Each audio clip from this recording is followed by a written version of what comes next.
Hey guys, it's Deborah with a little tapping tip for the week. Sometimes what's going to happen is when you have a client walk in your door, you're going to have a client who has been holding on to their stuff for a really long time. And it's like they've got this all bottled up inside of them and they haven't really had any way of letting it out.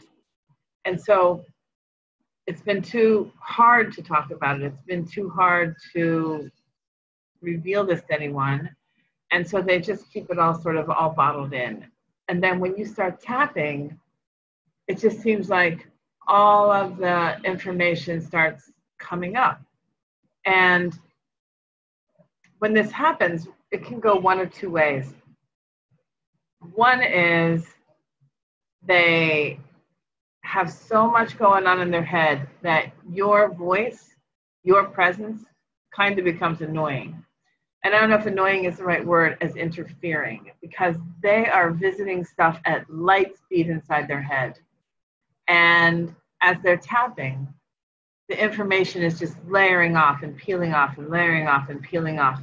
And you can't even know what's going on in their head, let alone how to control it. And when you see that happening, when you see someone start to just sort of be in their own world, they'll often close their own eyes.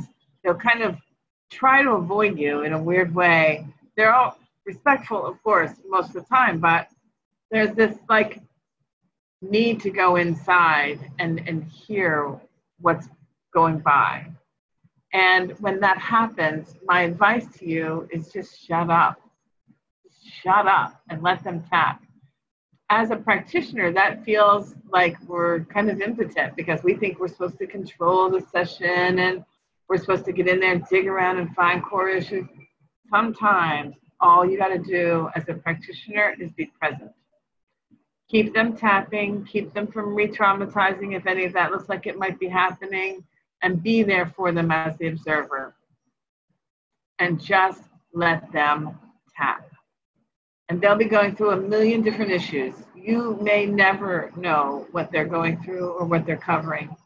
But there will be a moment when they will just sort of collapse onto themselves and they will be done. Now, sometimes they have enough life left in them that it makes sense for you to say, okay, do you want to tell me what happened today? Tell me what you were thinking about, what was going on. And oftentimes they'll give you sort of cursory information because they're just so tired. They're so cooked after a session like that.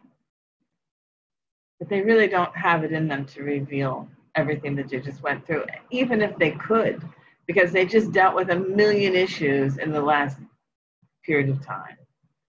So when that happens, just say, okay, listen, don't worry about it.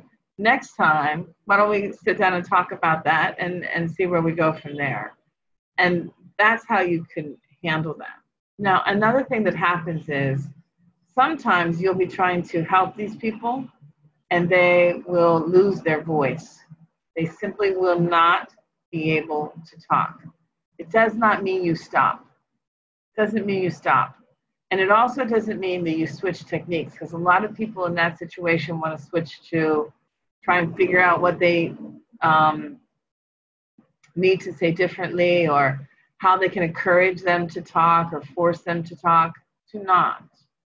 Do not. They just need to tap. And sometimes even in those situations, there will just be tears running down their face as there's so much release and relief going on. So again, be present, don't force it. And if you are using a setup phrase when that starts, that's fine. This setup phrase, this setup phrase, this setup phrase. Stick with it, but do not in that moment try to switch it up every 10 seconds to be clever or to help them clear. Again, it's like the last situation. They've got so much information pouring through their brain that they're processing without your help. Let them do it. Let them do it. And you will find that at the end, they've had tremendous collapse into themselves. So you're rarely going to see someone coming out of a situation like that all gleeful and laughing or whatever. They're going to be exhausted. And that's okay. That's a great indicator. Let them lay down and take a nap before they go, or send them home to take a nap, because their entire energy system just went through such a massive shift that they're going to need to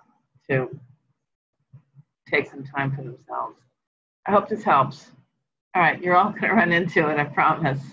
It's really important to know how to handle it as well. Okay, guys, hope it helps. Talk to you later.